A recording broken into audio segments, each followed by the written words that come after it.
ከታድሶ ጋር ብዙ የደረሱብኝ ነገሮች ስላሉ እሱ ሁሉ ነው እንትን የሚለኝና የማህበረሰቡን አመለካከት አልፈሽ እንዴት ነበረ ማገልገል ይቻልሽው? እኔ ብዙ ጊዜ ተደብድቤ አውቃለሁ። ማለት እንዴት ሴት እንዴት ጸናጽል ይዛ ከበሮ ይዛ እንዴት ትዘምራለች የሚባልበት ወቅት ነው ማለት ነው። ትዳርንና አገልግሎትን እንዴት ነበር አጣጥመሽ የምታስኬጂው? እኔ እያጠባሁም ሰንበት ትምህርት ቤት እሄዳለሁ። መዝሙር ከመስራትሽ በፊት የምታደርጊው ቅድመ ዝግጅት ምን ይመስላል? አሁንም መዝሙር ላይ ጥንቃቄ ካላደረግን እኛ ዘማሪያን ችግሩ ለሌሎቹም ይተርፋል። ከመዝሙሮች ውስጥ አንድ መዝሙር ብትዘምሪልን። ዮሐንስ መጣ እያስተማረ በእውነት በእውነት በቃና ዘገሊላ በቃና ዘገሊላ። በሀገር ውስጥም በውጭም የምትገኙ የቃና ዘገሊላ ሚዲያ ተከታታዮቻችን እንደምን አላችሁ?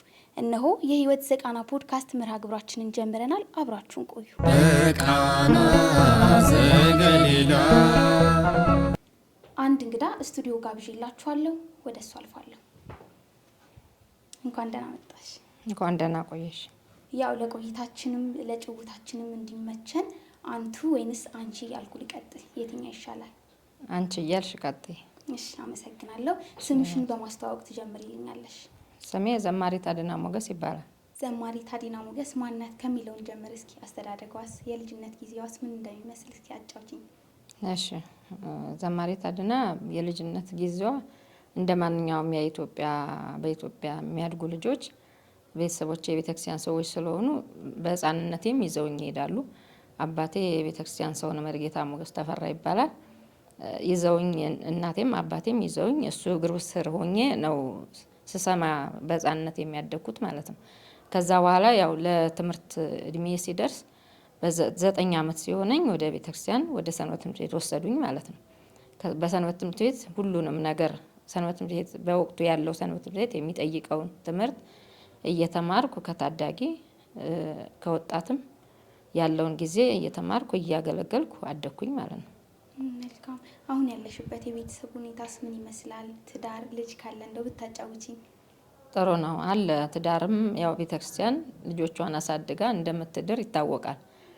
በዛው በሰንበት ትምህርት ቤት አድጌ በተክሊል አግብቼ 2 ልጆች አፍርቼ ልክ እንደ መዝሙሮቼም ልጆቼ ናቸው። መጀመሪያ መዝሙሮቼ ልጆቼ ነበሩ። ከዛ በኋላም በስጋ ደግሞ የወለድኳቸው 2 ልጆች አሉኝ። ባለትዳር ነኝ። ባለቤቴም ኢዮብ አበራ ይባላል። ጥሩ የልጅነት ጊዜ ነበረሽ፣ ጥሩ አስተዳደግም ነበረሽ እና አገልግሎትሽም እንደዛው በተመሳሳዩ። እንደው ከዚህ ጋር ተያይዞ ወደ አገልግሎት እንዴት እንደገባሽስ? አገልግሎት ያው ቅድም እንዳልኩሽ ነው። ቤተሰብ የቤተክርስቲያን ሰው ከሆነ የትም አትሄጂም። ወደ አገልግሎት ወደ ሰንበት ትምህርት ቤት ነው የምትሄጂው እና በዛው በሰንበት ትምህርት ቤት እያገለገልኩ እያለ በወቅቱ የቤተክርስቲያን መዝሙሮች ብዙ አልነበሩም።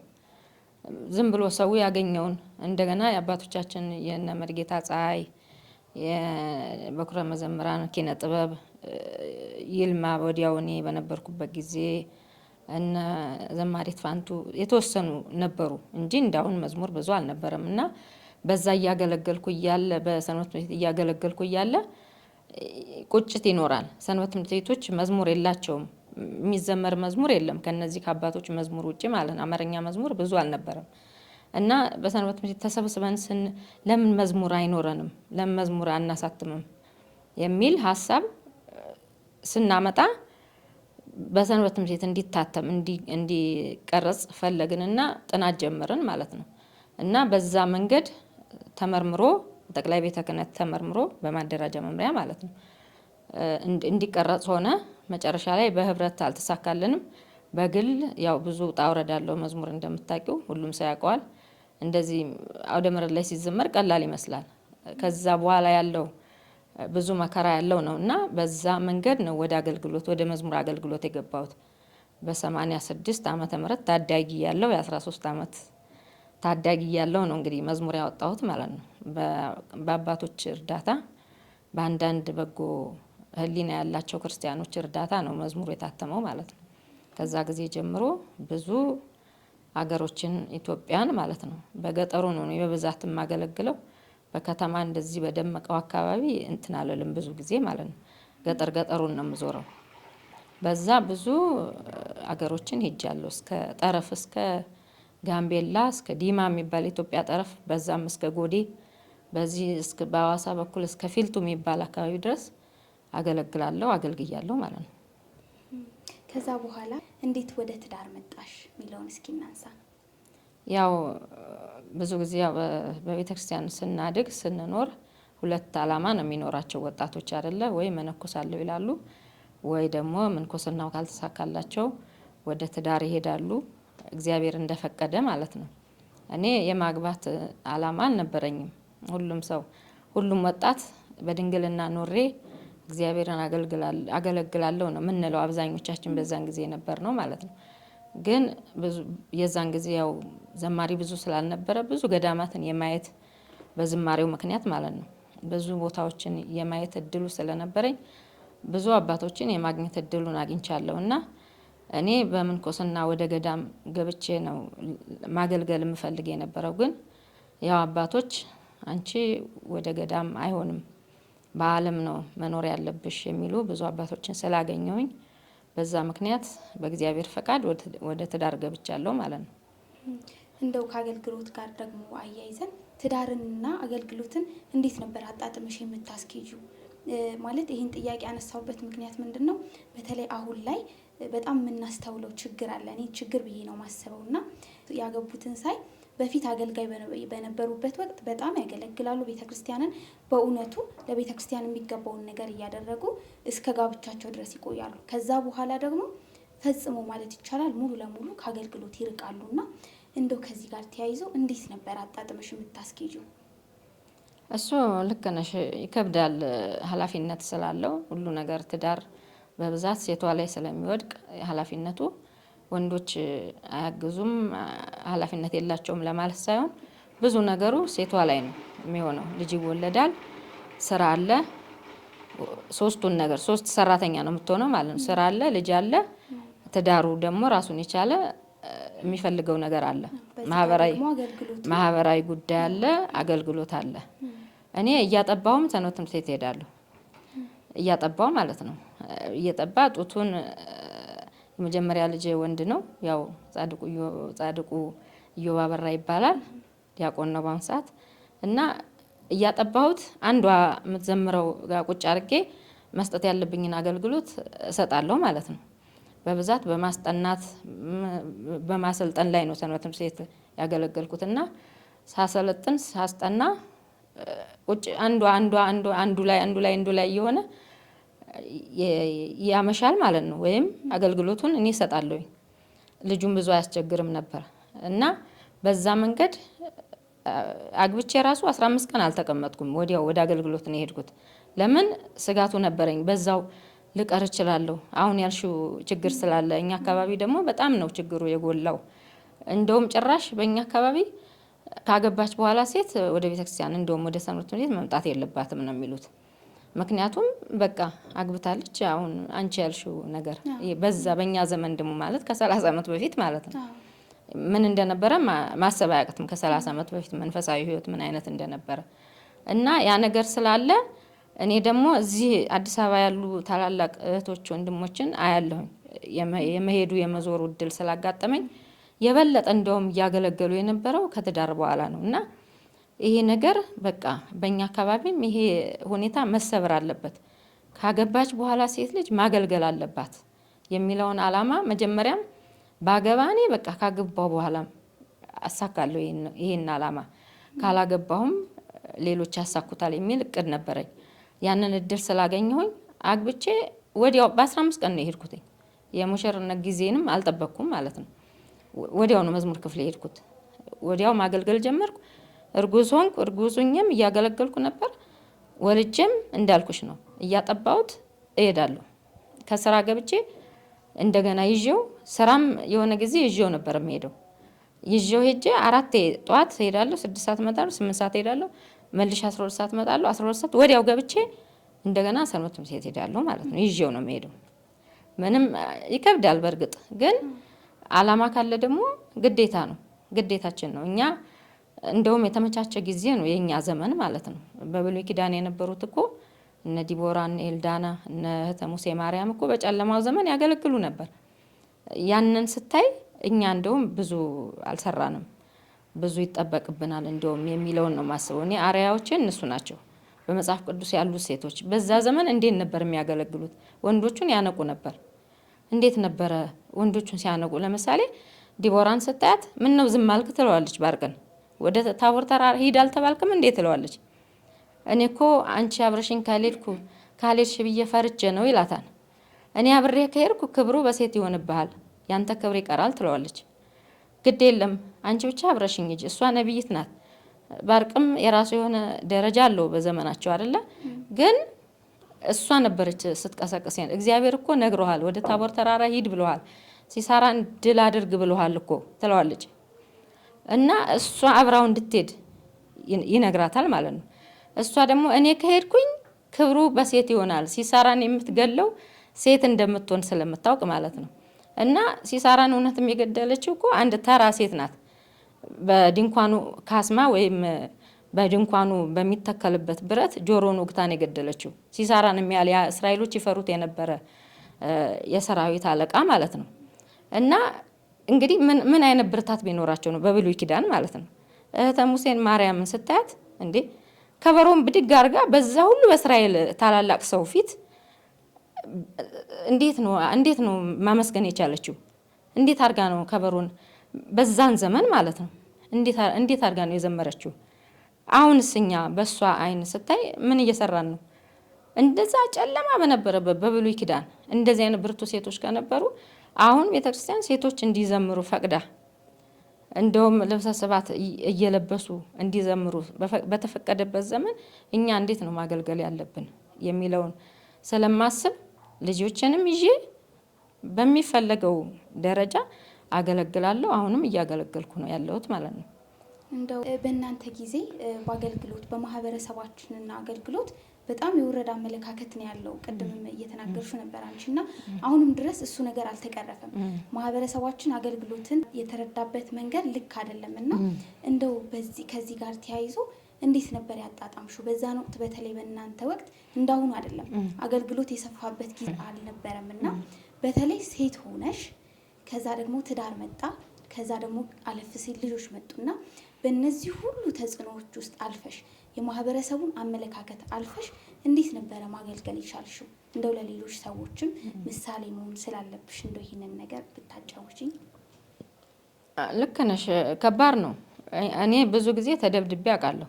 ማለት እንዴት ሴት እንዴት ጸናጽል ይዛ ከበሮ ይዛ እንዴት ትዘምራለች የሚባልበት ወቅት ነው ማለት ነው።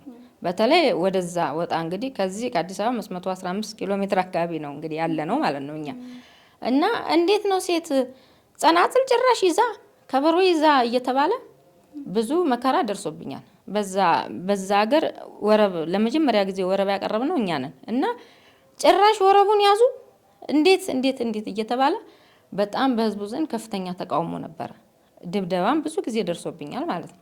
እንግዲህ ደብሬ ቅዱስ ሚካኤል ነው። ቅዱስ ሚካኤል እየረዳኝ ያንን ሁሉ አልፈን ዛሬ እስከ ጽፋት እስከ ዝማሜ የማቅረብ ደረጃ ላይ ደርሷል። መዝሙሩም ይኸው አንቺም እንደምታዩ ባንቺ ዘመንም በፈለጉት ሁኔታ እየተጋበዙ ዘማሪያን ዛሬ ያሉበት ክብር ላይ ደርሰዋል ማለት ነው። እነዛ ታላላቅ እህቶቻችን ወንድሞቻችን እንደዛ እየተደበደቡ እየተገረፉ ጽፈት ቤት የላቸውም፣ ምንም የሰንበት ትምህርት ቤት መሰብሰቢያም የላቸውም፣ ቢሮም የላቸውም፣ ምንም ነገር የላቸውም የዛን ጊዜ ማለት ነው። ምንም ሳይኖር ዛፍ ስር የቤተክርስቲያኑ ግቢ ውስጥ ዛፍ ስር ደረጃ የቤተክርስቲያኑ ደረጃ ላይ እየተሰበሰቡ ሰንበት ትምህርት ቤትን አሁን ላለው ይልቁንም ዝማሬን አሁን ላለው ደረጃ አድርሰውታል። እና እኔም እነሱን ታላላቆችን አይ ስለነበረ ከነሱ ስር እያልኩኝ እነሱ የሚያደርጉትን ከነሱም ደግሞ ለመብለጥ ትሞክሪያለሽ። እነሱ እንደዚህ እየታጉ እነሱ እንደዚህ እየተደበደቡ እነሱ እንደዚህ በጥፍ እየተመቱ ለመዝሙር አይደለ እንዴ እንደዚህ ዋጋ እየከፈሉ ያሉት ያለሽ ገና ታዳጊ ትኩስ ስለሆንሽ የፈለገ ነገር ይሁን ይግደሉኛ ከፈለጉ ይምቱኝ ምናምን ነው የምትዩ። ምክንያቱም ያለውን ነገር ታያለሽ። ልጆቹ ከስር እንደዚህ እየፈሉ መዘመር እየፈለጉ ስታይ እነዚህ ልጆች ለማን በትኝ ይሄዳሉ ታያለሽ። ቢመቱሽም የሆነ ብዙ መጥፎ ቃላት ቢናገሩሽም ያንን ሁሉ ታልፊና ከኋላሽ ያሉት ልጆች ነው የምታየው። እነዚህ ሁሉ ልጆች ማን አላቸው? ለማን በትኛቸው ሄዳለሁና ያለውን ነገር ሁሉ ተቋቋሚና እውነትም እግዚአብሔር ያንን አሳልፎ አሁን ያለንበት ደረጃ ላይ ዘማሪያን አሁን ክብር ተሰጥቷቸው አሁን ያሉበት ደረጃ ላይ እንዲደርሱ የሆነው የነዛ የታላላቅ እህቶቻችን ወንድሞቻችን ትልቅ ዋጋ መክፈል ነው ማለት ነው እዚህ የደረሰውና ብዙ ነገር ደርሶብኛል። ግን እንዳልኩሽ ነው ቅድም እነዛኞቹ ሴቶች ከደረሰባቸው ቅንጣት አይሆንም የኔ ማለት ነው። ብዙ ነገር ደርሶባቸዋል። እነሱ ብዙ መከራ ተቀብለዋል። ምንም ነገር ሳይኖራቸው በእግራቸው እየሄዱ ነው ወንጌልን ያዳረሱት አይደለ? በዛ በሮሜ 16 ላይ ያለችው ፌበን የምትባለው ቅድስት ሴት እኮ የቅዱስ ጳውሎስን መልእክት በደንብ ታስተላልፍ ነበር። እሷን ስታጓጉዝ የነበረው በእግሯ የቤት ሰራተኛ እየመሰለች እየተቀጠረች እየገባች ልጇም ጭምር ራሳቸውን እየደበቁ የአካባቢውን ሰው እየመሰሉ ወንጌልን የቅዱስ ጳውሎስን መልእክት ያዳረሱ የነበሩት እነሱ ናቸው። ከነሱ አንጻር ስታይ እኔ ምን ሰራውኝ ነው የምትዩ ማለት ነው። በዛ አንጻር ስለሆነ እኔ አርያዎች እነሱ ስለሆኑ ያንን ሁሉ በእግዚአብሔር ቸርነት በቅዱስ ሚካኤል አማላጅነት አልፌው እስካሁን ድረስ እንደ እግዚአብሔር ቸርነት አለውኝ ማለት ነው። እንደው ከምንም በላይ ደግሞ ትዳር ትልቅ ተቋም የሚባል እግዚአብሔርም ደግሞ ትልቅ ቦታ ያለው ቦታና ስፍራ ነውና ትዳር ሲባል እንደው ከዚህ ጋር ተያይዞ ባለቤትሽ ይደግፍሽ ነበረ በአገልግሎትሽ ላይ? ባለቤቴ ይደግፈኛል። እሱም የሰንበት ትምህርት ቤት አባል ነው። በወቅቱ እሱ ሰራተኛ ጉባኤ የሚባል ነበረ። በዛ በሰራተኛ ጉባኤ ይሳተፋል። እኔ ደግሞ በሰንበት ትምህርት ቤት እሳተፋለሁ። በዛ መንገድ ነው በእግዚአብሔር ፈቃድ የተገናኘ ነው እና ይደግፈኛል። ባይደግፈኝም ግን እኔ በአገልግሎቴ ቀልድ አላውቅም። ይቅርታ አድርጊልኝ።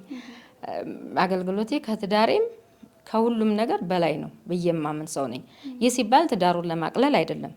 ትዳሩ የሚያስፈልገውን ነገር እኔ ሌሊት መሄድ ካለብኝ ሌሊት እየሄድኩ አስተካክላለሁ። የሚፈለግብኝን ነገር ማለት ነው። ከኔ የሚፈለገውን መሰራት አለባት አይደለ ሴት ለቤቷ። ያንን መሰራት ያለብኝን ነገር ሰርቼ መስራት ያለብኝንም ሰርቼ የሚፈለገውን ከኔ የሚፈለገውን አሟልቼ ነው እኔ ለአገልግሎት የሚሄደው ማለት ነው። ግድ ነው። ምክንያቱም ትዳሩን በትነሽ እዛ ጋር ብትሄጂ ዋጋ የለውም። ዋጋ ያጣል አገልግሎትሽ። ስለዚህ አስፈላጊውን መቅለጥ ያለብሽን ሻማ ሆነሽ ትቀልጫለሽ። ግድ ነው። ሁለቱንም ሶስቱንም ደግሞ እኔ ደግሞ ሰራተኛ ነኝ። ምን ጊዜም ሰራተኛ ነኝ እና ደጅም ትሰሪያለሽ፣ ቤትም ትሰሪያለሽ። ቤተሰብሽንም መንከባከብ አለብሽ። ልጆችን እንደ ልጆችነታቸው፣ ባልሽን እንደ ባልነቱ አክብረሽ ግዴታ የሚፈልገውን ነገር እሱ ካንቺ የሚፈልገው ብዙ ነገር አለ። ያንን ሁሉ አሟልተሽ ነው የምትሄጂው ማለት ነው። አስተካክለሽ ይሄ በዚህ ይሄን አርጉ ይሄን ብሉ ብለሽ ነው የምትሄጂው። አቅርበሽ ጠረጴዛ ላይ ካስፈለገም ማለት ነው። ያንን አድርገሽ መሄድ ግዴታ ነው። ከዛ በኋላ ያለውን ነገር ደግሞ አንቺም ደግሞ ሕግና ጠበቃ ነው ትዳር። ግዴታ ሕግና ጠበቃ ይተከባበራሉ አይደለ? ጠበቃው ምን እንደሚል ሕጉ ምን እንደሚል ያውቃሉ። ሁለቱም የሚተዋወቁ አካላት ናቸው። ልክ እንደዛ ነው ትዳር። ግዴታ የሚፈለግብሽን ማድረግ ግዴታሽ ነው። አንቺም ደግሞ መብት አለሽ የሆነ ቦታ ላይ ማለት ነው። የማገልገል መብትም ግዴታም አለሽ አይደለ? ያንን ስታስቢ ይሄንንም አሟልተሽ ያኛውን መቅረት ስለሌለበት አገልግሎት ህይወት ነው። ትዳርም በሌላ መንገድ ህይወት ነው። ራሱን የቻለ ነው። ልጆችም እንደዛው። ሶስቱንም ስራውንም አስተካክለሽ የሆነ ችግር እኮ አለ። ዝም ብሎ አይደለም። የምትከፍሊ ዋጋ እኮ አለ። ማይከፈል ነገር ኑሮ ሳይሆን ያንን ሁላ ተቋቁመሽ ስታልፊ ነው እንግዲህ ለሰዎችም ለእግዚአብሔርም የሚመች ህይወት የሚኖርሽ። ያንን ስታስቢ ደግሞ ድካሙ አይሰማሽም።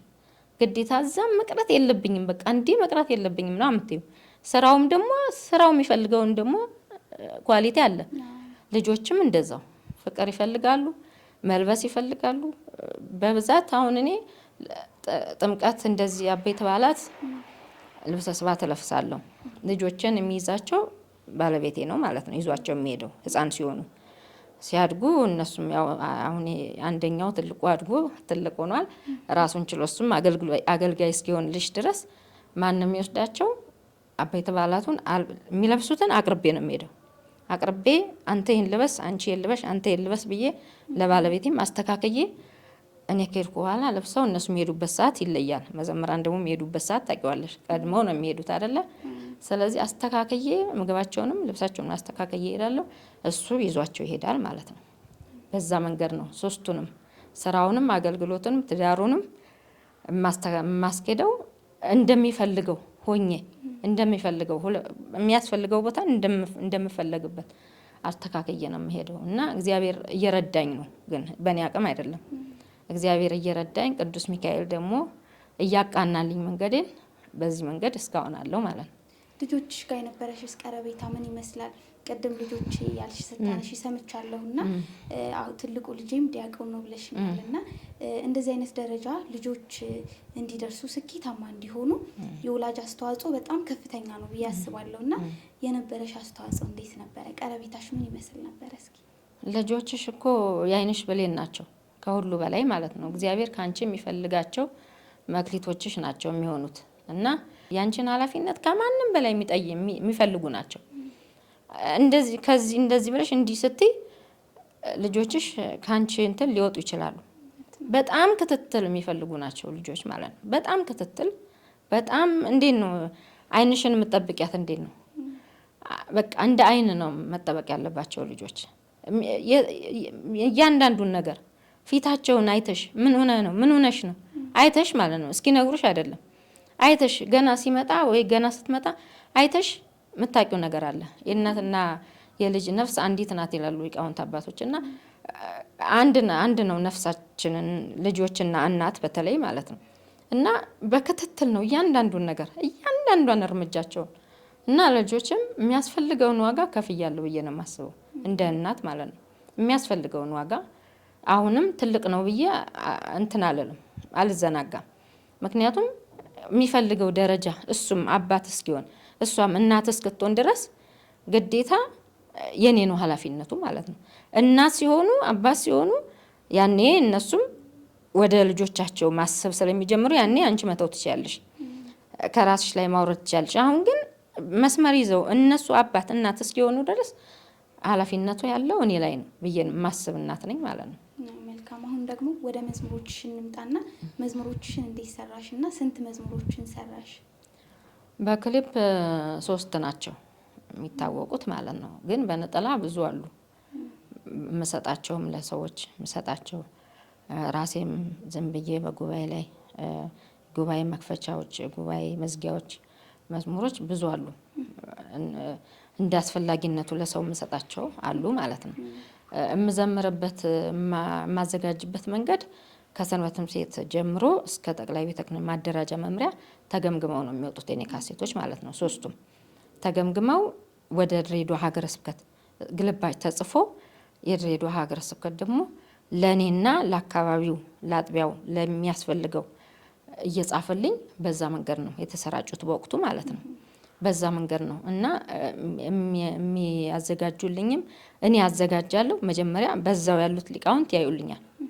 እንደነገርኩሽ አባቴ የቤተክርስቲያን ሰው ነው ብዬሻለሁ። መዝሙሩን እኔ የማውቀው ገና አፌን ሳልፈታ ጀምሮ ነው ማለት ነው። ከዛ ጀምሮ ስለሆነ ያሬዳዊነታቸውን ሳይለቁ እንዲሄዱ ፈልጋለሁ። ምክንያቱም ከአባቴ የተረከብሽውን ሃይማኖት ዝም ብለሽ በሌሎች ነገሮች አትቀየሪውም፣ ግዴታ ነው።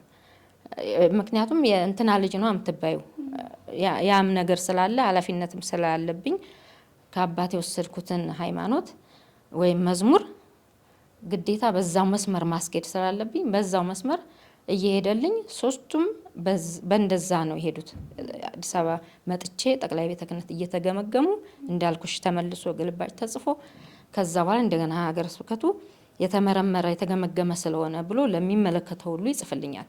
ከዛ በኋላ በመላው ኢትዮጵያ በሚሄድበት አካባቢ ሁሉ የሀገረ ስብከቱን ደብዳቤ ይዤ በመፈልገው ሀገረ ስብከት ያንን ደብዳቤ ይዤ እንቀሳቀሳለሁ ማለት ነው። በዛ መንገድ ነው እስካሁን አሁንም ድረስ እኔ ከሀገረ ስብከቴ ደብዳቤ ሳልይዝ አንድም ቀን ለአገልግሎት የትም ቦታ አልሄድም። ምክንያቱም አሁን ያለሽ ያኔ ዘማሪ ነሽ ትታወቂያለሽ ወይም ዘማሪ በሚለው ዝም ብዬ አንድ ቦታ አልሄድም። ወቅታዊ የሆነ ደብዳቤ ይዤ ነው የምሄደው የትም ቦታ ሲሄድ ማለት ነው። ያንን ደብዳቤ በመያዝ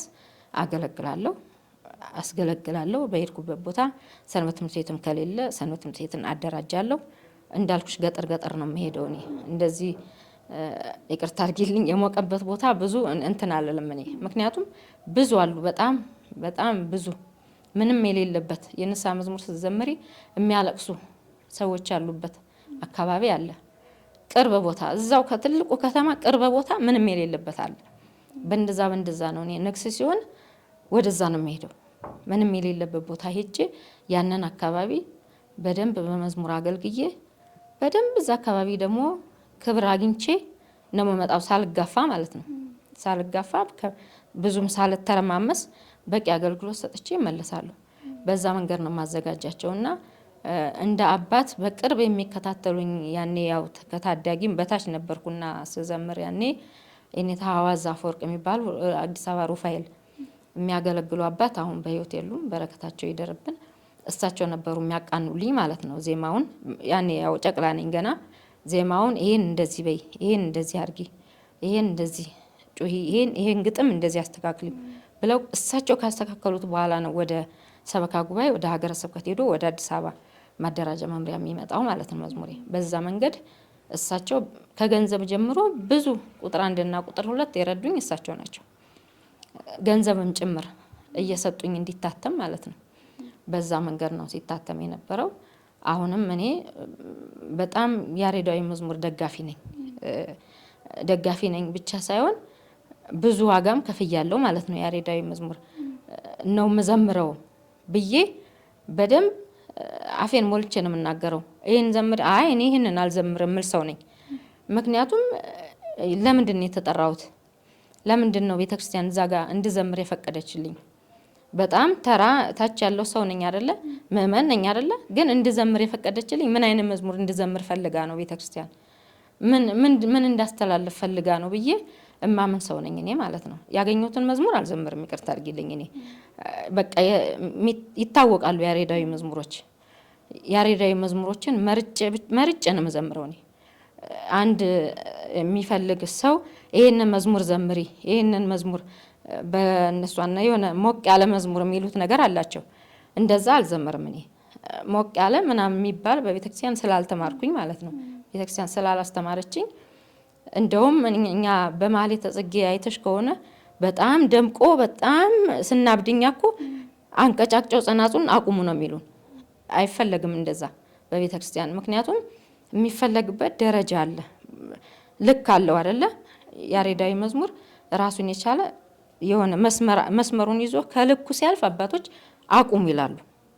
እንደዛ በማህሌተ ጽጌ ሁላችንም ተሰብስበን ከበሮውን ይዘን ወጥተን ደጁላ እንዘምራለን አይደለ? የዛን ሰዓት ያስቆሙናል። እንድንዘምር እኮ ሳይፈልጉ ቀርተው አይደለም፣ ግን መጠንና ልክ ስላለው ነው ሁሉም ነገር። በዛ መንገድ ስለሆነ እኛ የምንዘምረው፣ በዛ ስለሆነ እኔ ያደግኩት እንዳልኩሽ አባቴም የቤተክርስቲያን ሰው ስለሆነ ያንኑ መስመር ይዤ መሄድ እስከ ህይወቴ ፍጻሜ ድረስ እፈልጋለሁ እንጂ እውቅና ለማግኘት ወይ ደግሞ ብዙ አሉ አይደለ? በዘመናችን የምናያቸው አንዳንድ ችግሮች እኮ አሉ የምናየው። ሁላችንም ይሄ ባይሆን ኑሮ የምንለው እኮ ነገር አለ አይደል? ያንን እኔ አላራምድም ማለት ነው። እኔ ነገ ሄዳለሁ። ነገ እኮ ኃላፊ ነኝ አይደለ? እድሜ አጭር ነው። ለምን ማይሆን ነገር ትቼ አልፋለሁ እምል ሰው ነኝ። በዛ መንገድ ነው እኔ በሰንበት ትምህርት ቤቴም ልጆችን የምቀርጸው በዛ መንገድ ነው። የትም ቦታ ሰንበት ትምህርት ቤት ሌላ ቦታም ሄጄ ሳቋቁም በዚህ መንገድ ነው የምቀርጸው የነዛን ልጆች ማለት ነው። ያንን ይዘው እንዲሄዱ ነው የምፈልገው እንጂ ያገኙትን ነገር ያገኙትን ዝም ብለው ያልተገመገሙ ሊሆኑ ይችላሉ። አይታወቅም እኮ አይደል? ሰርገው የሚገቡ እኮ ሌሎች አካላት ሊኖሩ ይችላሉ። ደካማ ጎን አይተው ድንገት ይዘዋቸው ሊወጡ ስለሚችሉ ከሰንበት ትምህርት ቤት አስጠንቅቄ ነው እኔ የሆነ ቦታ ገጠር ሄጄ እንደዚህ አይነት ነገር ስላለ ዝም ብላችሁ የመጣውን መዘመር የለባችሁም፣ ማጣራት አለባችሁ። ከአባቶች ጋር ግንኙነት ማድረግ አለባችሁ። በአካባቢያችሁ እዚሁ ካሉት አባቶች ጋር ይሄ ነገር እንዴት ነው ብላችሁ ጠይቃችሁ ነው መዘመር ያለባችሁ ብዬ እነዛ ልጆች ይሄን ነገር አስይዤ ነው መሄደውም ስመለስም ማለት ነው። እንዳልሹ ነው። አሁን ላይ አገልግሎት ማለትም ደግሞ ከአገልግሎት ውስጥ መዝሙር ዋጋ እያጣ መጥቷልና ምናስተውለው የምናየው ነገር ነው። ዜማውም ግጥሙም ልክ ያልሆነ ነገር እናስተውላለን እና ከዚህ አሁን ከተናገርሹ ነገር እውነት ለመናገር ብዙ ዘማሪዎች አገልጋዮች ትምህርት ይወስዳሉ ብዬ አስባለሁ እውነት ለመናገር እና እንደው ከዚህ ጋር ተያይዞ በመች ወቅት ነበረ መዝሙሮችን ያወጣሹ? ማለት አልበሞቹን እና ስንት አልበሞች ነበር የተሰሩት? አልበሞቹ በዛን ጊዜ ያው ካሴት ነው የሚባለው 3 ካሴቶች ናቸው። አንደኛው በ86 ዓመተ ምህረት ታዳጊ ሆኜ 13 ዓመት ልጅ ሆኜ ነው የተዘመረው። እንዳልኩሽ ነው ያኔ በጣም ከባድ ፈተና ነው የነበረው። ድሬዳዋ ኦርቶ ጴንጤ የሚባልበት ወቅት ስለነበረ ካሴቱ ብዙ ፈተናዎች ገጥሞታል። ድሬዳዋ ጴንጤ ነው በቃ ጴንጤ ሆኗል እንዳለ ህዝቡ ስለሚባል ተቀባይነቱ በጣም የወረደ ሆኖ ብዙ ዋጋ ከፍዬበታለሁ ማለት ነው። በዛ ጨቅላ እድሜ አገር ለአገር ለመሄድ ስሞክር ድሬዳዋ የሚል እኔ ደግሞ ያው የልጅነት ነገር ድሬዳዋ ማስጠራት አይደለ የምፈልገው ተብሎ ስቲከሩ ላይ ተጽፎበት ስለነበር እንዴ ድሬዳዋማ ጴንጤ ነው የጴንጤ ሊሆን ይችላል እያሉ ህዝቡ አቀባበሉ በጣም አነስተኛ ሆኖ ብዙ ዋጋ የተከፈለበት ነው። ሁለተኛው በዛው ተከታትሎ 88 ወጣ በሁለተኛው አመት ማለት ነው። እሱም ከዛኛው የተሻለ ዝም ብሎ አገር አልተጠቀሰበትም። ዓመተ ምህረቱም ባይጠቀስም ዝም ብሎ ዘማሪት አድነቅ ቁጥር 2 ተብሎ ስለታተመ ደረጃውም ትንሽ ከፍ ያለ ከለር ያለው ስለነበረ የመጀመሪያው ያው በብዙ ዋጋ ስለሆነ የወጣው የመጀመሪያው እኚህ ቅድም የጠቀስኩልሽ የኔታ አዋዝ ናቸው ሳንቲሙን የረዱኝ። በሰንበት ትምህርት ቤት እንዲወጣ ፈልገን ፈተናው በዛ በጣም ይህንን ገንዘብ ለእነዚህ ህጻናት ሰጥተን ማን ነው የሚመልሰው የሚለው የቤተክርስቲያኒቱ ጥያቄ ስለነበረ ገንዘቡን አውጥተው የመስጠት እንትኑ አነስተኛ ግምት ስለገጠመው በግሌ ነው ያ ነገር የወጣው ማለት ነው።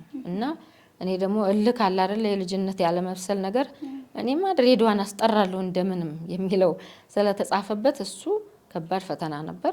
በዛ ጨቅላ እድሜ በዛ ጨለማ ዘመን እሱም አልፎ እንደዚሁማ በአንድ አልቀርም እንደገና ዘምራለሁ ብዬ ሌሎችም በጎ ሕሊና ያላቸው ክርስቲያኖች ተጨምረውበት ሳንቲም ሻል ያለ ሳንቲም አግኝቼ ከሰዎች ማለት ነው። ያኛው እንዳለ በቃ ሳይደመጥ ከድሬዳዋ ውጭ ሳይደመጥ ቀረ ማለት ይቻላል ስሙ ስላለ ማለት ነው። እንደገና ሌሎች መዝሙሮች አዘጋጅቼ በ88 በሁለት አመቱ የተሻለ ከለርም የተሻለ ደረጃም ህትመቱ ማለት ነው ሆኖለት እሱ ደህና አገር ላገርም በደንብ ተንቀሳቅሶ ተሸጦ ከህዝበ ክርስቲያኑ አግኝቶታል ማለት ይቻላል። ሶስተኛው በ93 ነው። እሱም ደህና የተሻለ ወቅት ስለነበረ መዝሙርም ሰው እያወቀ ስለሄደ እኔም ደግሞ በየሀገሩም እየሄድኩ የመታወቁም እንትን ስለነበረ እሱም ጥሩ በጣም ጥሩ ባይባልም ጥሩ ነው ከወቅቱ አንጻር። የደረሰው ፈተና እንደዚህ በቃላት የሚገለጽ አይደለም። ያው ቅድም እንዳልኩሽ ቅዱስ ሚካኤል እየረዳኝ እንጂ በእኔ አቅም በእኔ የእድሜ ሁኔታ በወቅቱ ከነበረው ፈተና አንጻር ስታዩ በጣም ከባድ ነው። ግን እግዚአብሔር እየረዳኝ ሶስቱም ካሴቶች በእንደዛ ሁኔታ በሚቻለው አካባቢ በምችለው አካባቢ ለማዳረስ ሞክሬያለሁ። እንግዲህ እግዚአብሔር የፈቀደላቸው ክርስቲያኖች አዳምጠውታል በወቅቱ ማለት ነው። ይሄንን ይመስላል። እንደው በዛን ወቅት እንደዚህ መዝሙር ምናምን በሚወጣበት ወቅትና አሁን ባለንበት ወቅት በጣም ሰፊ ልዩነት ያለበት ጊዜ ነውና አሁን ላይ ቴክኖሎጂ በጣም የተስፋፋበት ጊዜ ነው። በየቦታው የድምጽ ስቱዲዮዎች አሉ፣ ሰዎች አሉ፣ የሚሰሩ ሰዎች አሉና በስፋት አሁን ምቹ ነው ለማለት እወዳለሁ። ያኔ ግን በዛን ወቅት ያንቺ መዝሙር በወጣበት ወቅት ግን ይሄ ነገር እንደፈለጋችሁ ይገኛል ብዬ አላስብም እውነት ለመናገር። እና እንዴት ነበረ? እስኪ እንዴት ታለፈ? የለም ምንም ነገር የለም። አንድ ስቱዲዮ ነው የነበረው አዲስ አበባ ራሱ ማለት ነው። አቶ ማሙድ ይባላል። ሁላችንም ዘማሪያን የምናውቀው ነው። ሙስሊም ነው ግን የሚሰራው የኛን የቤተክርስቲያንን መዝሙር ብቻ ነበረ። የሚገርምሽ ነገር ወደዚህ ወደ አብነት አካባቢ ነው። አሁን እኔም ይቅርታ አድርግልኝ የት እንዳለም መረጃው የለኝም። ግን የዛን ጊዜ ሁሉም ዘማሪ የነበረው ዘማሪ እሱ ጋር ነበረ የሚያስቀርጸው። ሙስሊም ነው ማሙር ነው የሚባለው።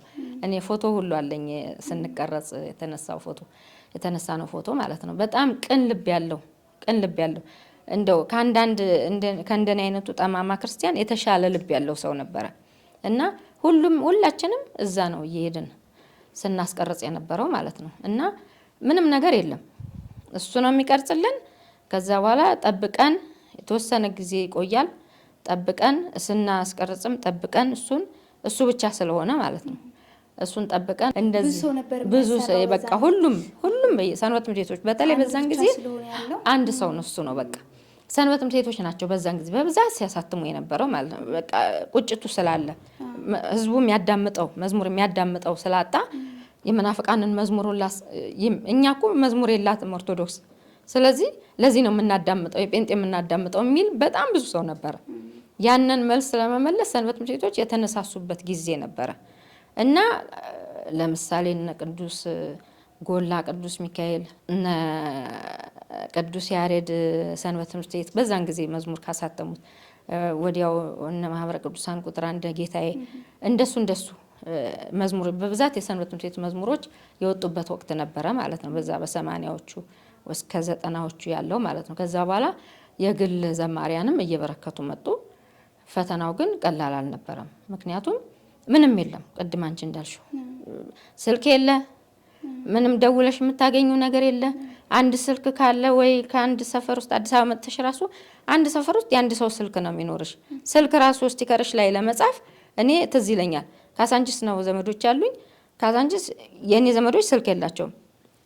ከጎረቤት የሆኑ ሴትዮ ስልክ ነው ስቲከር ላይ የተጻፈው ማለት ነው። በዛ እንግዲህ ልገኝም ላልገኝም እችላለሁ። እንግዲህ አስቢ፣ ያ ሁሉ ፈተና ነበረ። ስልክ እንኳን ደውሎ አንቺን የሚያገኝሽ ሰው የለም። ስልክ የለማ፣ የቤት ስልክ ነው የነበረው። የቤት ስልክ እንጂ ሌላ ስልክ የሚባል ነገር የለም። ያንን ሁላ እንግዲህ በዛ ጨለማ ውስጥ ነው እንግዲህ በዛን ጊዜ የነበሩ ዘማሪያን ያንን ሁሉ ፈተና እያለፉ ሲዘምሩ የነበረው ማለት ነው። ከነዛ ውስጥ እንግዲህ አንዷ እኔ ነበርኩ ፈተናው ተካፋይ ማለት ነው። እንደ እውነት ለመናገር በእውነቱ እስካሁን ካጫወችኝ ነገሮች ተነስቼ በዛን ወቅት ያላችሁት አገልጋዮች ናችሁ አሁን ላለው አገልግሎት ትልቅ መሰረት የጣላችሁት ብዬ ባወራ እውነት ድፍረት አይሆንብኝ። እውነት ለመናገር አልጠበቅኩም እንደዚህ አይነት በዛን ወቅት አገልግሎት አለ፣ ግን ይሄን ያክል ፈተና ይኖራል ብዬ ብዙም አልጠበቅኩም እና በእውነት በዚህ አጋጣሚ በጣም እድለኞች ናችሁ። በዛ ጊዜ ነበራችሁ አገልጋዮች። መዝሙር ከመስራትሽ በፊት የምታደርጊው ቅድመ ዝግጅት ምን ይመስላል? በጣም ጥሩ ጥያቄ ነው፣ ለሁላችንም ዘማሪያን የሚሆን ማለት ነው። መዝሙር ከመስራት በፊት ከሁሉ ነገር በፊት ጸሎት አስፈላጊ ነው። እንኳን መዝሙርን የሚያህል በሰማይ ተከትለ ነው የምንሄድ አገልግሎት ቀርቶ ወደ ቢሮአችን ስንገባ እንኳን ቢሮአችንን በጸሎት መቀደስ አለብን። እንኳን መዝሙር ማለት ነው። መዝሙር እኮ በመንግስተ ሰማያት ገና ምን ዘምረው ነገር ነው። ይሄ ሁሉ ስብከቱ ሌላው እዛ ስብከት የለም። መዝሙር ግን አለ። የመላእክትን መዝሙር ነው አይደለ እየዘመርን ያለ ነው። አሁን በዛም ከመላእክት ጋር ልንዘምር ነው። ክርስቶስ የሚያስነሳን ከሙታን የሚያስነሳን ማለት ነው። ስለዚህ ጸሎት ያስፈልገዋል፣ ዝግጅት ያስፈልገዋል ከመዘመራችን በፊት እና እኔም እንዳቅሜ በጣም ኃጢአተኛ ነኝ፣ በጣም ታናሽ ሰው ነኝ በስነ ምግባር። ግን እንዳቅሜ ዝግጅት አደርጋለሁ ማለት ነው።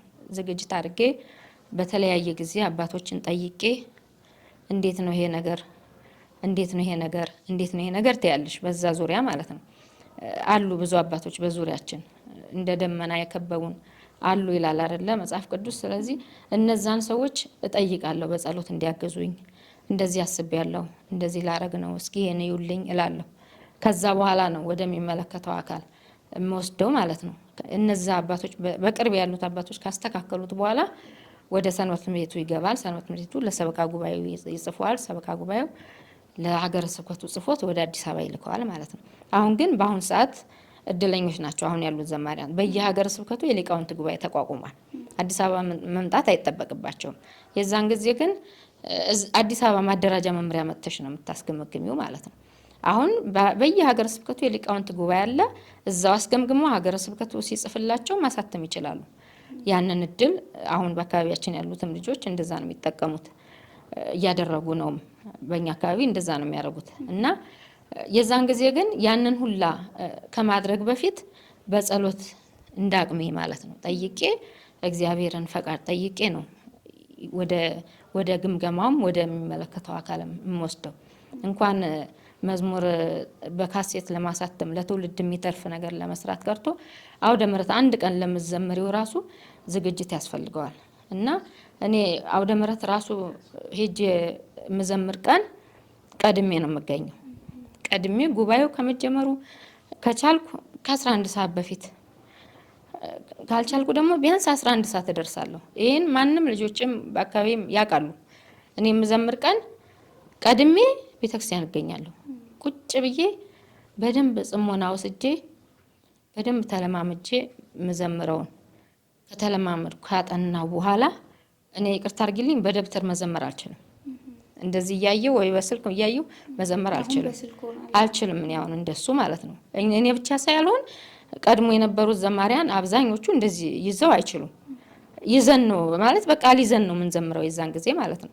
በቃል ያልያዘ እንደውም ልብሰ ሰባትም አይለብስም በእኛ ጊዜ። አሁን ግን ማይኪያጆችም በአብዛኛው አሉ በቃል አሁንም የሚዘምሩ ታላላቅ ዘማሪያን እንዳሉ አከብራለሁ። ግን አብዛኛው በቃ በስልክ እንደዚህ እየታየ እንዴት ነው ተመስጦ የሚመጣው? እንዴት ነው ነው ብዬ ነው የማስበው። ሁሉንም አይደለም አሉ በጣም ታላላቅ የማከብራቸው በመዝሙር ዝማሬ የማከብራቸው አሉ። ግን አብዛኞቹ እነሱን ማየት ሲገባቸው በቃ በእንደዚህ እየታየ ህዝቡ ምንድነው ህዝቡ የሚማረው ከኛ? ስልክ እያየ ሌላው መዘመር አይችልም እንዴ? ይዘምራል እኮ ስልክ እያየማ። ዘማሪ ተብዬ እዛ ጋር ስቆም ተዘጋጅቼ መውጣት አለብኝ። እና እኔ የማረገው ቀድሜ እገኛለሁ። እኔ ልጄንም የምለው እንደዛ ነው። ሰዓት በቃ ቀድመህ ተገኝ ነው የምለው። በጣም ነው የምቆጣው። ቀድመህ መገኘት አለብህ። እየተሯሯጥክ የግለሰብ ቤት እንኳን እኮ ተንኳክቱ በትትና ነው የሚገባው።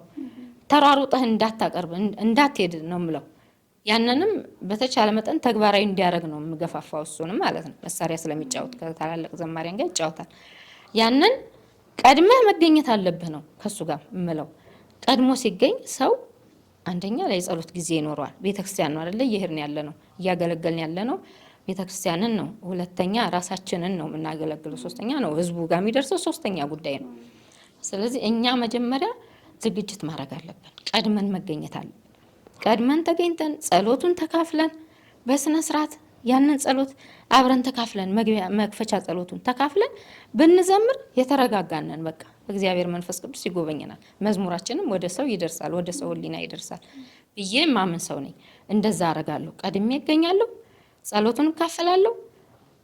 ጸሎቱን ካለቀ ትምህርቱንም ተምሬ ትምህርቱን ተከትዬ ነው የምዘምረው። ነው ይቅርታ አድርጊልኝ፣ ትምህርቱን ተከትዬ ነው የምዘምረው። የምትዘጋጁ ምኑ ላይ ነው ታዲያ ካልሽኝ የዕለቱን መዝሙር እዘጋጃለሁ። ዛሬ አሁን ለምሳሌ ዮሐንስ ነው አይደለ? ማርቆስ ነው። ሌሎችም ቅዱሳን አሉ በ30 የሚከበሩ አይደለ? ቢያንስ በ30 መዘመር ያለባቸው መዝሙሮች እዘጋጃለሁ። እነሱን እዘምራለሁ መግቢያ ላይ ማለት ነው። ከትምህርቱ በፊት አይደለን የምዘምረው። የዕለቱን መዝሙሮች እዘምራለሁ። ከዛ ሰባኪው የሰበከውን ስብከት ተከትዬ እዘምራለሁ። የምችለውን ማለት ነው። ገና እንግዲህ የማልችለውን ደግሞ አልዘምርም። ሰባኪው እንደዚህ ሰበከ ብዬ የማልችለው መዝሙር ውስጥ አልገባም። ሰባኪው ከሰበከው ሀሳብ ውስጥ የምችላቸው መዝሙሮች አገኛለሁ። ከነዛ መዝሙሮች መካከል መርጬ ዘምርና ከዛ በኋላ ወደ ሌላው መግባትም እችላለሁ። ግን መጀመሪያ የምዘምረው ሰባኪው የሰበከው ነው። ወቅቱን የተመለከተ ነው የምዘምረው። ወቅቱን በቃ ሰሞነ ጥምቀት ከሆነ የጥምቀት የሚመለከቱ አንድነት ሶስትነት መዝሙር ነው የምዘምረው እኔ።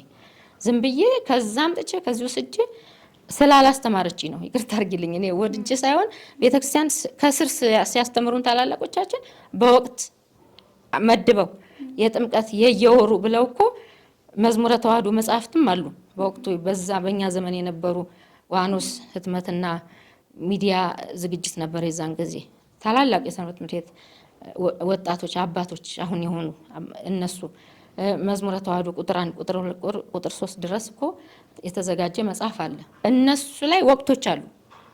በህዳር በታሳስ እየተባለ የተመደቡ መዝሙሮች አሉ። በሱ መሰረት ነው እኔ የምዘምረው። ያን ያህል ተዘጋጅቼ ነው እኔ የምዘምረው ማለት ነው። ያቅሜን ነው እንጂ በጣም ከኔ የተሻለ አቅም ያላቸው ዘማሪያን አሉ። የሉም አይባልም። በዛው ልክ ደግሞ ችግሮች ይኖራሉ። የሉም አንልም። ችግሮች አሉ። በዚህ ዘመንም በዛን ዘመንም ነበሩ ችግሮች። ችግርና ቤተክርስቲያን ያው አይተጣጡም፣ አብረው አይደለ? ከሐዋርያት መካከልም እኮ ይሁዳ ነበረ። እንግዲህ ከጌታችን ሌላ ማን ሊያስተምረው ነው? ግን እሱ በውስጡ ምን ነበረ? ችግር ነበረ ማለት ነው። አሁንም እንደዛ አይነት ይኖራል። በመዝሙሩ መሀልም ችግር ያለበት አገልግሎት ይኖራል። ግን በተቻለ መጠን ዝግጅት ያስፈልገዋል። መዝሙር ከመዘመራችን በፊት በዚህ እንደዚህ ለህዝብ የሚቀርብ መዝሙርም ከመዘመሩ በፊት የአቅምን መዘጋጀት አስፈላጊ ነው። እንደሱ ከሆነ የሰመረ ይሆናል። እንደው ከቅድመ ዝግጅት አንጻር ስናነሳ አሁን ላይና የእናንተ አሁን በፊት አንቺ ስታረጊ የነበረውን ያጫወትሽ ነበረና አሁን ላይ ያሉት ምናልባት ለምንድን ነው ሸምድዳችሁ ሁሉንም ነገር አውደ ምሕረት ላይ ደብተር አትያዙ፣ ስልክ አትያዙ ከመባሉ በፊት እነሱ አገልጋዮች ያለባቸው ጫና ምንድን ነው? እዚህ ጋር ስራ ሊኖራቸው ይችላል፣ እዚህ ጋር ቤተሰብ ሊኖር ይችላል እና ከቅድመ ዝግጅት አንጻር እንዴት ይዘጋጁ? አንቺ ካለሽ ልምድ እንደው ብታካፈያቸው፣ ምናልባት ግንዛቤ የሌላቸው አገልጋዮች ሊኖሩ ስለሚችሉ አንዳንዶች ማለት ነው። አዎ ማለት ጊዜ እንግዲህ ይጠፋል ብዬ እንትን አለልም ማለት በጣም እኔ ጊዜ ከሌላቸው ሰዎች እኔ አንደኛ ነኝ ብል ለማጋነንም ወይ ደግሞ አይደለም። ግን እንዴት ነው አዚም አለ አይደለ? መዝሙር ከባድ አገልግሎት ነው። በቃ ጊዜያችንን በሌላ ነገር ያጠፋብናል። አውቆ እንዳናገለግል እንዳንዘምር፣ መዝሙሩ የመላእክት ነው። እንዳንዘምር የተለያዩ እንቅፋቶችን ያዘጋጃል በልባችን ማለት ነው። እንዳንዘጋጅ እንደገና ደግሞ በቃ መዘናጋት ምን ችግር አለ በስልክ አየዋለሁ ካልኩ ማጥናት ላይ ያስፈልገኝ ይችላል። እኔ ግን እንደዛ ማለት አልችልም። በቃ አልለመድንም። እኛ ከመጀመሪያው ስላልለመድን ይሰማዋል ህዝቡን ብለን ብዬ አላስብም። እኔ እንደዚህ እያነበብኩ እየተነበበ የሚሰማው ለህዝብ ወይ ግጥም ወይ ደግሞ መነባንብ፣ ያኔም መነባንብ በእኛ ጊዜ ግጥምም ቢሆን በቃል ይዘህና ነው የሚባለው፣ በቃል ይዘሽ ነው የሚባለው ግጥም ራሱ። ቲያትሮች 40 ገጽ 50 ገጽ ከዛ በላይ ቲያትሮች በቃል ተጠንቶ ነበር አይደለ? ቲያትር የሚቀርበው ያንን ሁላ ያጠኑ ነበረ በዛን ጊዜ ያሉት ማለት ነው። አሁንም አሉ የሉም ማለት አይቻልም። በጣም የግጥም ሰዎች አሁንም እያየን ነው። በተለያዩ ሚዲያዎች በደንብ ይዘው የሚያቀርቡ የሉም ማለት አይደለም። በሌሎች ሚዲያዎች ከቤተክርስቲያን ውጭ ያሉ ሚዲያዎችም ላይ የሚያቀርቡ ወጣቶች አሉ፣ የግጥም ሰዎች የተለያዩ ጽነፍ በደንብ አጥንተው። ይሄ ትኩረት ነው። ትኩረት መስጠት ካለብን ትኩረት ሰጥተን ብናገለግል እንባረካለን እንጂ ምንም ይጎልብን ነገር የለም። እና በተቻለ መጠን እንደው ምንም ሀሳብሽ በሙሉ ስልክ ላይ ሆኖ ዘምረሽ ወርደሽ እንደው ዘምር ያለው ማለት አይከብድም። አውደ ምሕረት እኮ እግዚአብሔር ነው። አንድ ምድራዊ ባለስልጣን ቢሆን እኮ ምን ያህል ነው የምንዘጋጀው? ምን ያህል የሚታይ ሰው ስለሆነ ማለት ነው። የማይታይ እግዚአብሔር ስለሆነ እሱ ደግሞ የሐዲስ ኪዳን እግዚአብሔር ዝም ስለሚለን እንደ ብሉይ ኪዳን ለምጽ የተለያየ ነገር ስለማይወጣብን ዝም ብለን በግዴለሽነት የምንወጣበት ሁኔታ ይኖራል። ሁሉንም አይደለም እያልኩ ያለሁት። የማይዘጋጁ ካሉ በተቻለ መጠን ቢዘጋጁ፣ ካልሆነ ቢቀር በቃ አይመቸኝም በቃ ማለት እኮ ይቻላል። አይ ሌላ አገልግሎት አለብኝ ማለት እኮ ይቻላል። እየተሸማቀሽ መዝሙሩ እያለ ከሚቀርብ እንደው ባይቀርብ አይሻልም? አንካሳ የሆነ አገልግሎት ከሚሆን እንደው እኔ እንጃ፣ እኔ እንዴት እንደምል አላውቅም። ቃላት ያጥረኛል። በጣም ዝግጅት፣ በጣም እንኳን ባይሆን መጠነኛ ዝግጅት። ህዝቡ እኮ ይታዘባል። ህዝቡ እኮ ከኛ እድሜ እንግዲህ ከ80ዎቹ ጀምሮ እኮ አውደ ምሕረት ቁጭ ብሎ የሚማር አለ። ቁጭ ብሎ የሚማር እኮ አለ። እግዚአብሔር ፈቅዶለን። እሱም እኮ አገልግሎት ነው። ቁጭ ብሎ የሚማረው እኮ አገልጋይ ነው። መማር ራሱ እኮ ማገልገል ነው። ማስተማር መዘመር ብቻ አይደለም። ቁጭ ብሎ የሚዘምር የሚያጨበጭበው እልል የሚለውም እኮ አገልግሎት ነው። ይታዘበናል። ያ ትዝብት እንዳለን መገመት አለብን። እኔ ገጥሞኝ ያውቃል። እንደዚህ አይነት ኃይሌ ብርታቴ የሚል መዝሙር የዲያቆን ታዲዮስ መዝሙር አለ። እሱን ስዘምር መሀል ላይ እኮ አንዱን አዝማች ዘለልሽ ብሎ ከአውደ ምሕረት በኋላ ከወረድኩ በኋላ ሰንበት እንዴት አዳራሽ መጥቶ የጠየቀኝ ሰው አለ። ከምእመን ውስጥ ማለት ነው። አዎ ልክ ነህ ዘልዬዋለሁ። አዎ ልክ ነህ በቃ ምክንያቱም በቃ የሚያውቅ ሰው አለ ማለት ነው። ይህን ያህል ነው እንግዲህ። አሁን እኮ አንዳንድ ጊዜ እኔ ሳይ ይመጣሉ ብዙ ታላላቅ ዘማሪያን እኛ ጋርም ብዙ ቦታም እንገናኘለ ጀምሮ የሚዘመርበት ሁኔታ ተፈጥሯል። አሁን እንደ ቲክቶክ አውደ ምሕረት ላይ እንደ ቲክቶኩ ማለት ነው። ህዝቡን ትግስት እኛንን እኮ ትግስት ያጣ ነው። መች ጠየቅ ነው ህዝቡን ቃለ መጠየቅ የተደረገለት ምእመን አለ። ከዛ መሀል እንዴት ቢሆን ይሻላል መዝሙር ተብሎ የተጠየቀ ምእመን አለ። አይተሽ ታውቂያለሽ? እኔ አይቼ ስለማላውቅ ነው። ንግስት አድርግልኝ። ህዝቡ ምን እንደሆነ እኮ ፍላጎቱ አላወቅንም። ዝም ብለን በራሳችን እኮ እየገሰገስን ያለ ነው። ህዝቡ አይወድም። ህዝቡ እንደዚህ አይነት መዝሙር አይወድም ይላል። ማን ጠየቀው ህዝቡን? ህዝቡ የንስሐን ብትዘምሪ ያለቅሳል፣ ቸብቸቡን ብትዘምሪ በደንብ ይዘምራል። ተቀባይ ነው ህዝቡ። የኛ የቤተክርስቲያን ህዝብ ተቀባይ ነው። አንድ ቀን ተቃውሞ እንዲህ መዝሙር ትክክል አይደለሽም ብሎ የተቃወመ ሰው ተሰምቶ ያውቃል? ከምዕመናን እንዲህ ምን አይነት ህዝብ፣ ምን አይነት የተቀደሰ ህዝብ እንደሆነ የምናገለግለው አስቢ። ሁሉንም ዝም ብሎ የቤተክርስቲያን መዝሙር ነው ብሎ ነው የሚቀበለው። የቤተክርስቲያን አገልግሎት ነው በቃ ብሎ ነው የሚቀበለው። ግን ትዝብትም እንዳለ መገመት አለብን። ቅድመ ዝግጅት ወሳኝነት አለው። አለው እንዴ በጣም አሁን ደምረት እኮ ነው እንዴ። አሁን ዲያቆኑ የሚቀድሰው ዝም ብሎ ነው እንደሚቀድሰው እኮ በደንብ አጥንቶ አልፏል ሲባል እኮ በቅዳሴ መምህር ተመርቆ እኮ ነው የሚቀድሰው። እኛስ የደጁ አገልግሎት እኛን የሚመለከት ከሆነ በደንብ መዘመር የለብንም? በደንብ ማገልገል የለብንም? አንዱ አሁን ዲያቆኑ ቢያንጋድድ ዝም ይላል እንደ ቅዳሴ መምህሩ ዜማ ቢገለብጥ የቅዳሴ መምህሩ ቆሞ እኮ ነው የሚቀደሰው አይደለ? ቢገለበጥ እኮ የቅዳሴ መምህሩ እያቃና እኮ ነው የሚቀደሰው አይደለ? ሁሉም እኮ ባለቤት አለው እዛ ውስጥ ያለው። የደጁ እኮ ነው ባለቤት ያጣው። ባለቤቶቹ ራሳችን ሆነን የአማርኛ መዝሙር ባለቤቶች ራሳችን እያበላሸ ነው ማለት ነው። መሪዎቹ እንደ መሪ ታላላቅ ዘማሪያን እንደ ታላላቅ ዘማሪነታቸው የሚጠበቅባቸውን አዘማመር ይዘምሩ። ታሁን እኔ የድሮ ዘማሪ ነኝ አይደለ? ከኔ የሚጠብቀው ህዝቡ ምንድን ነው? ምን አይነት መዝሙር እየጠበቀ ነው ከኔ ብዬ መገመት አለብኝ። በጣም በፊት የሚያውቀው መዝሙር ስትዘምሪለት እኮ አንቺ እንደው አስታውሽኛንን እግዚአብሔር ይስጥሽ ነው እኮ የሚለው። እያየናለ በየቲክቶክ የሚሰጡን አስተያየት እኮ አለ። በልጅነቴ የዘመርኩት መዝሙር ሲልሽ ምን እያለ ነው? ምን እየተረዳ ነው ካንቺ? አሁን አስቢ። ዝም ብለሽ እንደው ማይሆን መዝሙር ኧረ ይሄ ካንቺ አይጠበቅም ይላል እኮ መተንፈሻ ሲያገኝ ማለት ነው። አውደ ምሕረት ላይ ግን ምንም አስተያየት መስጫ ምንም ስለሌለ ተቀብሎ ጸሎቱን አድርሶ ሰምቶ የሚሆነውንም ማይሆንም ሰምቶ ነው የሚሄደው። ይቅርታ አድርጊልኝ ቤተክርስቲያን የማይሆን ነገር አይነገርም፣ ግን እንደ ዘማሪ እያወራን ስለሆነ ከልማድ አንጻርም ደግሞ ይታያል። ይሄ ይታያል የሚታይ ነገር ስለሆነ እንደ ስርዓት እንይዛለን። ልምድን እንደ ስርዓት እንደዛ ህዝቡ ግን ይታዘበናል። እግዚአብሔርን መቼም እግዚአብሔር መሀሪ ነው። አንዴ ምሮናል። በቃ በአውደ ምሕረቱ ቆመን የፈለግነውን ስንሆን ዝም ብሎናል። ህዝቡስ ግን በህዝቡ ፊት አለ የሚቀርበው? የተቀደሰ ሰው የለም እዛ ውስጥ? ከኛ የሚሻል በዝማሬ የለም እዛ ውስጥ? ህዝቡ ውስጥ አለ እኮ። ስለዚህ ዝግጅት ያስፈልገዋል። በጣም የተሻለ ዝግጅት ብናረግ፣ ሁላችንም ብናረግ፣ ሳናረግ ባንወጣ፣ ባንሯሯጥ፣ ጽሙና ምንወስድ እዛ ቤተክርስቲያን እግዚአብሔር የዛን ቀን የወሰደን እግዚአብሔር ፈቅዶ ነው ልዘምር ነው ባንል፣ እዛ ቤተክርስቲያን እግዚአብሔር የወሰደን የዛን ቀን ልሳለም ልባረክ በቃ እንድጸልይ ፈልጎ ቢሆንስ ምን እናውቃለን? እዛ ቤተክርስቲያን የሆነ ሀገር የሚወስደን ማናውቀው ሀገር ዘማሪ ተብለን የሚወስደን ምን ሊባርከን ፈልጎ ነው የሚለውን ማሰብ አለብን ከመሄዳችን በፊት። ስለዚህ ደብሩ ምንድን ነው የምለው እኔ መጀመሪያ አንድ ቦታ ሲሄድ ደብሩ ምንድን ነው፣ ከዛ ቀኑን ሰሞኑን የተመለከቱ መዝሙሮችን ይዤ እሄዳለሁ። በነዛ ውስጥ ሰባኪው የሚሰብከውን ደግሞ በመሀል አስገባለሁ። እንደዛ እያረግኩ ነው መዘምረው እኔ ማለት ነው።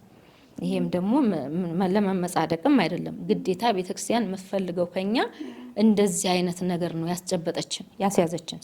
በሰንበት ትምህርት ቤት ወጣቶች ብላ ሰንበት ትምህርት ቤት ብላ አቋቁማ በሰንበት እያስተማረች ያሳደገችን ይሄንን ስለሆነ ነው። ይሄንን መዘንጋት የለብንም እኛ ዘማሪያን መሆን ያለበት ስለሆነ ብዬ ነው የምጠቁመው። ወደ ዝማሬዎች ልመልስሽና ዝማሬዎችን ለመስራት ምን አነሳሳሽ የሚለውን እስኪ አጫውቺኝ። እሺ፣ ያው ዝማሬዎችን ለማዘመር ቅድም ጠቅሼልሽ ነበር። በወቅቱ በእኛ ወቅት በእኛ ጊዜ በዛ በሰማኒያዎች ውስጥ በጣም የመናፍቃን መዝሙር የተንሰራፋበት ነበረ። በደንብ በቃ የሚታወቀው የጴንጤ መዝሙር ነው፣ ሰው ሁሉ የሚሰማው ማለት ነው። ሰው ሁሉ በሚባል ደረጃ የሚሰማው። ምክንያቱም የንስሐዎቹ መዝሙር የአባቶቻችን መዝሙሮች ናቸው ያሉት። ቸብቸብ እንደዚህ የከበሮ መዝሙር እንደዚህ የለም በዛን ጊዜ ማለት ነው። እና ሰው ለምን ታዳምጣለህ ይሄ እኮ የጴንጤ ነው በሚባል ጊዜ እና ኦርቶዶክስ የላትም እኮ መዝሙር የታለ ምን እናዳምጥ፣ ዘፈን ከምናዳምጥ ይሄ ይሻላል ብለን ነው የሚል የአብዛኛው ሰው ጥያቄ ነው ማለት ነው። ስለዚህ ቁጭት በሰንበት ትምህርት ቤት ደግሞ ያለ ነው ወቅቱ እኛ ስለሆነን ታዳጊ ብንሆንም ሰንበት ትምህርት ቤታችን ማስጠራት አለብን፣ ይሄን መዝሙሮችን ማዘጋጀት አለብን የሚል ቁጭት በውስጣችን የነበርነው ልጆች ጋር ሁላችንም ውስጥ መጣ ማለት ነው። ያው እኔ በሁኔታውን ሀሳቡን በማመንጨት በመሪነት ጀመርኩት።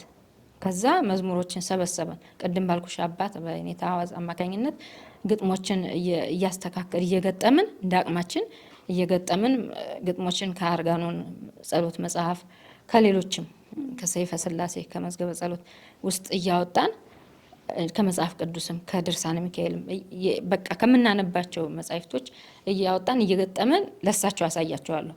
ሌሎችም የሚገጥሙትን ግጥም ማለት ነው ሳሳያቸው ይሄን እንደዚህ በሉት፣ ይሄ እንደዚህ አይባልም ብለው ያስተካክሉታል እሳቸው። ዜማውንም እሳቸው ይነግሩናል ማለት ነው። ይሄን ዜማ እንደዚህ በሉት ይላሉ። እዛው ጋር እየነገሩን ዜማውን ይነግሩናል። እንደዚህ ብላችሁ የዛን ጊዜ እንግዲህ ምንም የለም፣ ቴፕም ምንም መቅረጫም የለም።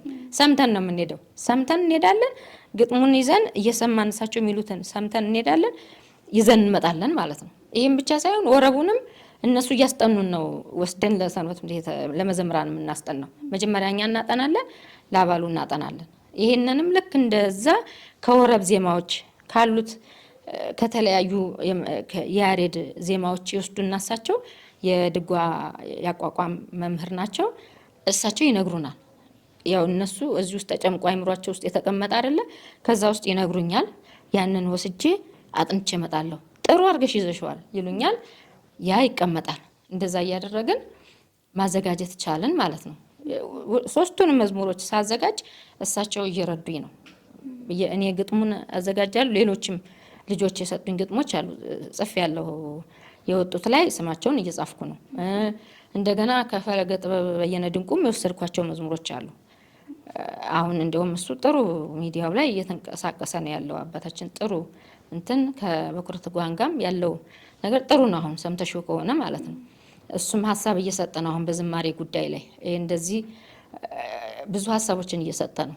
እኔም የእሱ ሀሳብ ደጋፊ ነኝ በያሬዳዊ መዝሙሮች ጉዳይ። ምክንያቱም የሚሉት ነገር አለ አንዳንድ ሰዎች በዝማሬ ውስጥ ማለት ነው። ሁሉም መዝሙር ያሬዳዊ ነው ይላሉ። ሁሉም መዝሙር ያሬዳዊ ሊሆን አይችልም። ዘፈን ተብሏል እኮ። ሁሉም መዝሙር ያሬዳዊ ቢሆን ያኔ ዘፈን ለምን ተባለ? ዘፈን ሆኖ እያለ ሁሉም መዝሙር ያሬዳዊ ነው። እንደውም የሆነ ጊዜ የሆነ ቃለ መጠይቅ ሰምቼ ድንጋይና ድንጋይ ሲፋጭ እሱ ዜማ ካለው ያሬዳዊ ነው የሚል ሀሳብ ሁሉ ሰምቼ አውቃለሁ፣ ቀደም ባሉት ጊዜዎች ማለት ነው። እና አሁን አንዳንድ ዘማሪያን አሁንም ሳይ ያገኙትን ዜማ የዘፈን ዜማዎች ዝም ብሎ ማስገባት። በፊት አሁን እንደዛ የሚያደርጉት ጴንጤዎች ነበሩ። የመዝሙር የዘፈን ዜማዎችን ቀጥታ በመጽሐፍ ቅዱስ ቃል እያረጉ ይዘምራሉ። ምን ለየው እኮ ከነሱ በዚህ ነው። ራሷ ዜማ አላት፣ ራሷ የዜማ ቦታና አድራሻ አላት ቤተክርስቲያን። ራሱን የቻለ ዜማ እያላት የዘፈን ዜማ አስገብተን በምንዘምርበት ጊዜ መዝሙሩ ላይ ሌላ ችግር ነው የምናመጣው ማለት ነው። መዝሙር ለምሳሌ አሁን ምን አይነት ችግር አመጣን መሰለሽ? በዚሁ እንደው መጠቆም ያለብኝ አሁን በሰንበት ትምህርት ቤት ልብሰ ስብሐት አለባበሶች ላይ በአሁኑ ጥምቀት አይተሽ ከሆነ እኮ ተከለከለ።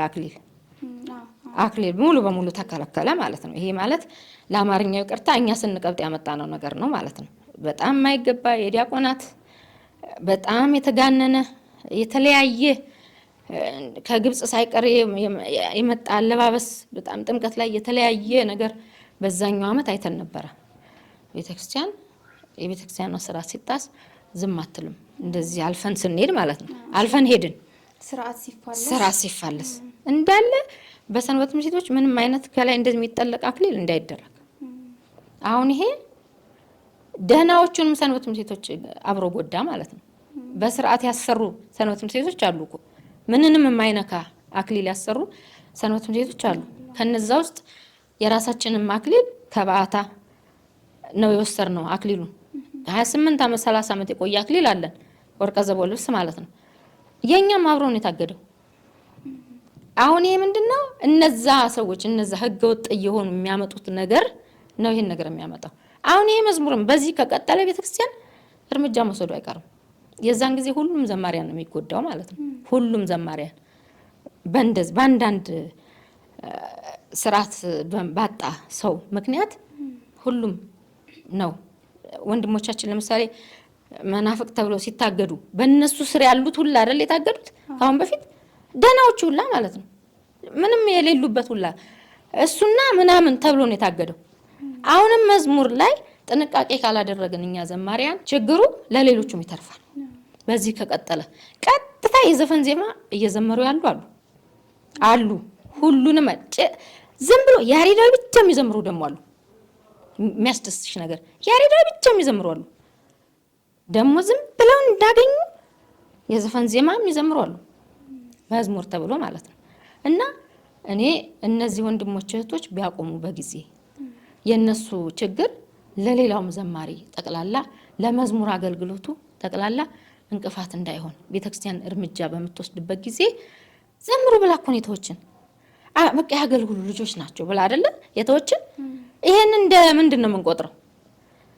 እንደ አላወቀች ከቆጠር ነው በጣም ስህተት ነው። እንዳላወቁ አይቆጠሩም አባቶቻችን።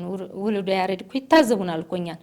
ዜማ ያላት ቤተክርስቲያን ራሱን የቻለ ዜማ ያላት አምጥተን የሌላውን በምንድን ነው የምንለየው ታዲያ ከሌላው ዘማሪ? ከሌላው የመናፍቅ መዝሙር የኛ ያሬዳዊ ተብሎ የለ እንዴ? አንድ ከሆነ አንድ ነው፣ በቃ ዜማ ሁሉ አንድ ነው ወደ ማለት ድፍረት ከሄድን የሚያመጣው ችግር ምንድን ነው? ነገ ቤተክርስቲያን እርምጃ ማትወስድ ይመስለናል። ይሄው ሁሉም ሰንበት ቤት አክሊል የሚባል እንዳያረግ ሲባል ማንም ቢያል በቃ እንዴ ሁሉም ያቆ። ምክንያቱም አልፈጽምም ካሽ ምን እንደሚቀጥለው ቀጣይ እኮ ወደ ህግ ነው የምትሄደው ቤተክርስቲያን እንዳለ ሰንበት ቤቱን የምታሽገው ማለት ነው፣ ይታገዳል። አሁንም በመዝሙሩ ዙሪያ ራሳችንን አውቀን የተሰጠን ድንበር አውቀን ካልዘመርን እንደው ተለቆልናል በቃ ይኸው አውደ ምሕረቱ የኛ ነው ካልን በጣም አስቸጋሪ ነገር ነው የሚደርስብን ነገር ከባድ ነው። ስለዚህ ከወዲሁ ብንጠነቀቅ ሁላችንም ሳይሆን አክብረው የሚዘምሩ አውደ ምሕረቷን አክብረው በስነ ስርዓት የሚዘምሩ እንዳሉ ሆነው በመሃል ደግሞ የሚገቡ አሉ። ምናየው በፈጠጡ አይናችን ምናየው ስለሆነ ማለት ነው። ስለዚህ እነዛም ዝም ባይሉ የሚያውቁት የቀድሞቹ ዘማሪያን ይሄው እኔ አቅሜን ተናገርኩ፣ ባገኘው ስድ በዚህ ሚዲያ ተናገርኩ ያቅሜን ማለት ነው። ሌሎቹም ዝም ከሚሉ ይሄ ነገር ትክክል አይደለም፣ ይሄን ነገር እንደዚህ ባታረግ ቢሉ የሚዘምሩትን ልጆች ከስር እየመጡ ያሉ ልጆች እንደገና እያወቅን የምናጠፋ ሰዎች ደግሞ ካለን ብንጠነቀቅ የኛ ችግር ለሌሎቹም እንዳይተርፍ። ምክንያቱም በጣም የሆነ ምስጋና ነው ስራ የሚል መዝሙር ነበር ካሁን በፊት ከወጡት ወንድሞች መካከል ምስጋና ስራቸው የሆነ ሰዎች አሉ። በአሁን ሰዓት አይደለ ዝም ብለው የሚዘምሩ ሀገር ለሀገር አሉ። እንደኔ አይነቱ ምንም ላይጎዳ ይችላል። ቤተክርስቲያን በእርግጥ ትጎዳለች። ይሄን አገልግሎት ስታጣ እንደ አንድ የሥራ እንደ አንድ የአገልግሎት ዘርፍ ይጎዳታል ቤተክርስቲያንን ምንም እንኳን ከመሰረቷን ባያነቃነቀው። ግን አሁን እንደዚህ አይነት ሰዎች ሲኖሩ ታላላቅ ዘማሪያን ደግሞ ይሄ ነገር ትክክል አይደለም ቢሉ እነዛን ሰዎች ቢያርሙ በአካባቢያቸው ሁሉም የመዝሙርን ነገር ስርዓት ቢጠብቅ ዝም ብለን እየተነሳን አውደ ምሕረት ላይ ይዘነው ባንወጣ በደንብ የተገመገመውን በደንብ የታየውን አሁን በአሁን ሰዓት ቤተክርስቲያንን በእርግጥ ግጥም እንጂ ዜማ አታይም። ግን አባቶች አሉ፣ በየደረጃው አባቶች አሉ፣ የዜማው አባቶች አሉ። እነዛን አባቶች ብናሳይ ይሄን ዜማ ያስታውቃል እኮ። አሁን ሰርግ ተብሎ እንዴት ነው እየሆነ ያለው? በዘባነ ኪሩብ እያለ በዘባነ ኪሩብ ሲሆን እንዴት ነው የሚሆነው? አሁን ተደሰተ ማለት ነው ሰርገኛው።